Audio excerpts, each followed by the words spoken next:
Welcome back to ECE TechNest. Now we'll continue with the further topics in the first module of Embedded Systems Design. The next topic is Purpose of Embedded System. So we have 6 different purpose of embedded system. First one is data collection, storage or representation. We'll discuss in detail in the further slides one by one. Second one is data communication. Third is data signal processing. Fourth is monitoring. Fifth is controlling. And sixth is application specific user interface. So we'll discuss in detail about the each purpose of embedded system. So the first one is data collection or storage or representation. The major application or purpose of embedded system is data collection. Data collection can be usually done for storage, analysis, manipulation, and transmission. Data can be in two forms, analog or digital. A digital camera is an example of embedded system which is used for data collection, and a system with data collection or storage or representation of data. Images are captured and the captured image may be stored within the memory of the camera. The captured image can also be presented to the user through the graphic LCD. LCD means liquid crystal display. Next one is data communication. Embedded data communication systems are deployed in applications from complex satellite communication to simple home networking systems. The transmission of data is achieved by a wireline medium or by a wireless medium. The wireless medium include Bluetooth and Wi-Fi. In the wireline modules, we use USB and TCP. The network hubs, routers, switches are example of dedicated data transmission embedded system. Next is data signal processing. Embedded systems with data signal processing functionalities are employed in applications such as speech coding, audio video codec. Codec means coding and decoding, and in various transmission applications. Example of data signal processing is a digital hearing aid, which is an example of embedded system employing data processing. Digital hearing aid improves the hearing capacity of the impaired person. Next is monitoring. All embedded products coming under the medical domain are with the monitoring functionality such as the ECG and EEG. And other examples for monitoring function are the digital CROs, digital multimeters, and the logic analyzers which we use in laboratories. Next is control. A system with control function. Next is control. A system with control functionality contains both sensors as well as the actuators. Sensors are the physical devices which take input and convert them into the response, and air conditioner systems use it to control the room temperature, and we can control the device by using a remote and create an artificial environment using the air conditioner. Next purpose of embedded system is application specific user interface. Application specific user interface in simple terms means using buttons, switches, keypads, lights, bells, and various other display units. Mobile phone is an example of application specific user interface. Mobile phone internally has keypad, system, speaker, and various other vibration alert system. Next, we'll discuss about the typical embedded system. So this is the block diagram of a typical embedded system. First block is FPGA or ASIC or SoC or DSP. It is the controller block, and we also have the embedded firmware. Firmware is also called as software. A typical embedded system also has input ports, output ports, memory along with the system core. System core is in access with all the other blocks. System core is connected to all the other blocks. It is also connected to the communication interface and other supporting ICs and subsystems. We'll discuss in detail about each block in the typical embedded system. First one, the controller. The control unit can be a microprocessor, microcontroller, or an FPGA, that is the field programmable gate array device, or a digital signal processor, which we call as DSP, or application specific integrated circuits. Next is the classification of embedded systems in terms of the general purpose and domain specific processors. Internally, it is classified as microprocessors, microcontrollers, and digital signal processors. Second one is application specific integrated circuits. Third is programmable logic devices. In PLDs, it is divided into two types, PAL and PLA. Programmable array logic and programmable logic array. The fourth one is commercial off-the-shelf components, which is called COTS. Further, we'll move on to the difference between the microprocessor and microcontroller. Here you can see in microprocessor, each block is connected externally to the CPU, and in microcontroller, it is a single chip where all the blocks are interconnected. What is a microprocessor and what a microcontroller is? A silicon chip representing a central processing unit which is capable of performing arithmetic and logical units according to the predefined set of instructions is called microprocessor, whereas a microcontroller is a highly integrated chip with all the blocks interconnected, such as the RAM, ROM, timer, and interrupt control units. Microprocessor is a dependent unit, which means various other blocks. It requires the combination of other chips like timers, programs, and data memory chips.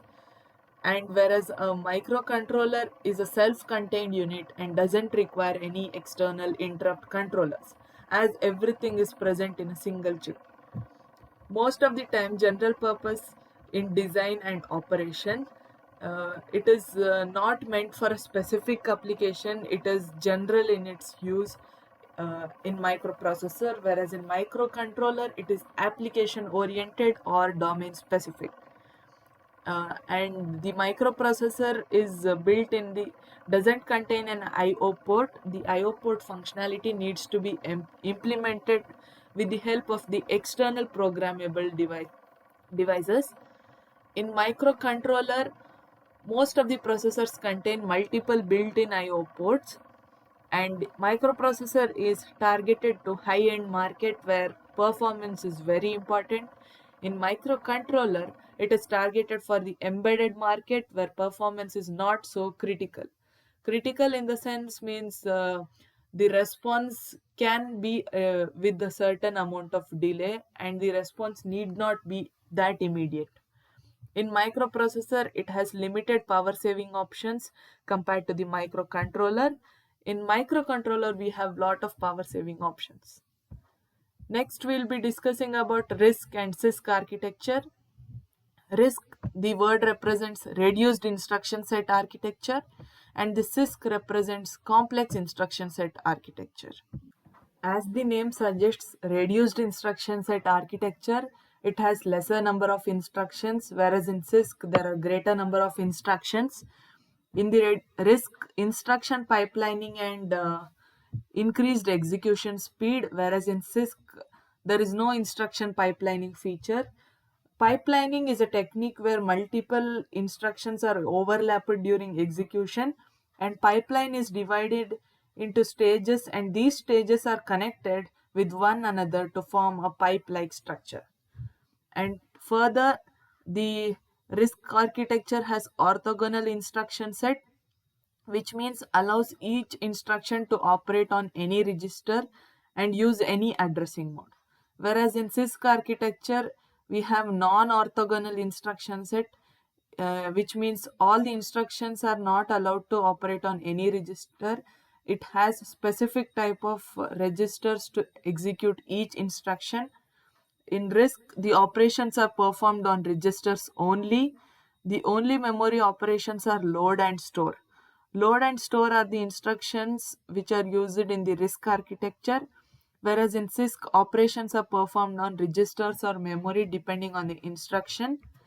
In RISC, a large number of registers are used, as you have to reduce the number of instructions, the number of registers you use will increase, and in CISC there is limited number of general purpose registers. RISC is single and fixed length instructions, whereas CISC is variable length instruction. RISC has less silicon usage and pin count, whereas CISC has more silicon usage. RISC is based on the Harvard architecture, whereas CISC is based on the Harvard or von Neumann architecture. Now we'll discuss about the Harvard versus von Neumann architecture. In Harvard architecture, there is separate bus for instruction and data fetching, whereas in von Neumann architecture, it is a single bus that is shared for instruction and data fetching. In Harvard architecture, the cost is higher as we use separate bus for each instruction, whereas in von Neumann architecture, it is cheaper. In Harvard architecture, there is no memory alignment problems, whereas in von Neumann architecture, it has self-modifying codes.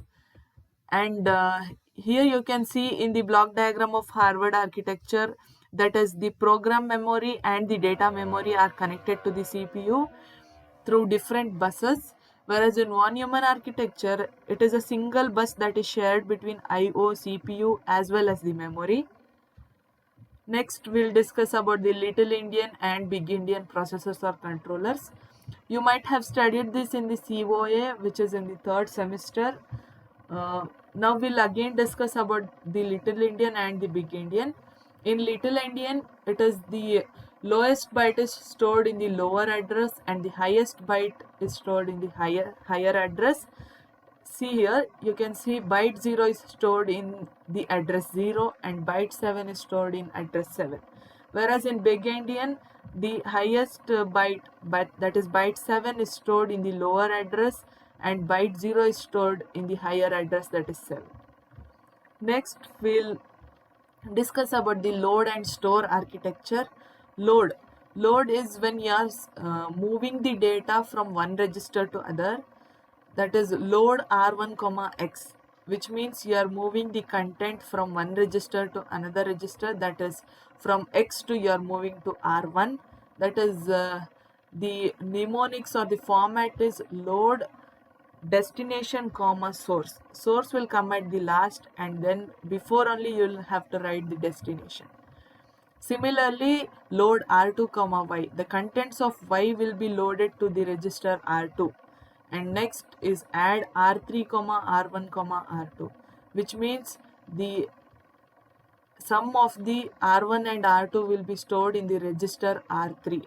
Next, you will store the register content into the Z. Here you can see the ALU block which performs arithmetic and logic operations. Now we'll discuss about the single stage instruction pipelining. There are three operations that you perform in single stage instruction pipelining, that is addition, subtraction and comparison. Here you can see that the first instruction is add. There are three stages of pipelining: fetch, decode and execute. In the first cycle only addition will be executed. In the second cycle, addition will go to the decode phase and then subtraction will come to the fetch phase. In the third clock cycle, the addition will move to the execute phase and subtraction will come to the decode phase and comparison will come to the fetch phase.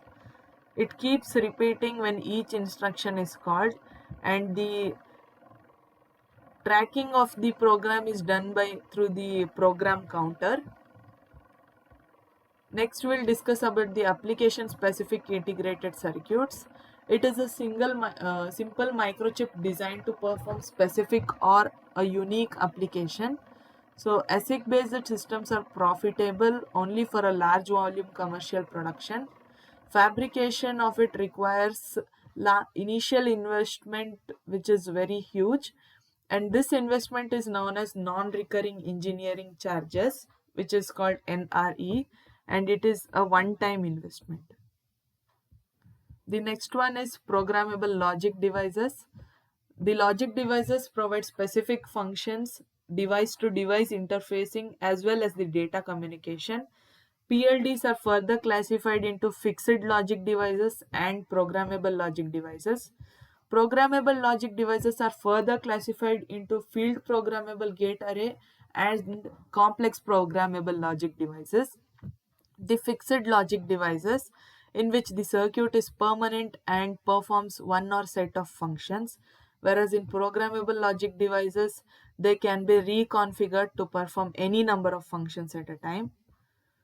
So this is the explanation about FPGA. It offers high amount of logic density, performance, and uses data processing and storage, whereas CPLDs offer small amount of logics up to 10,000 gates, and it is ideal for critical control applications.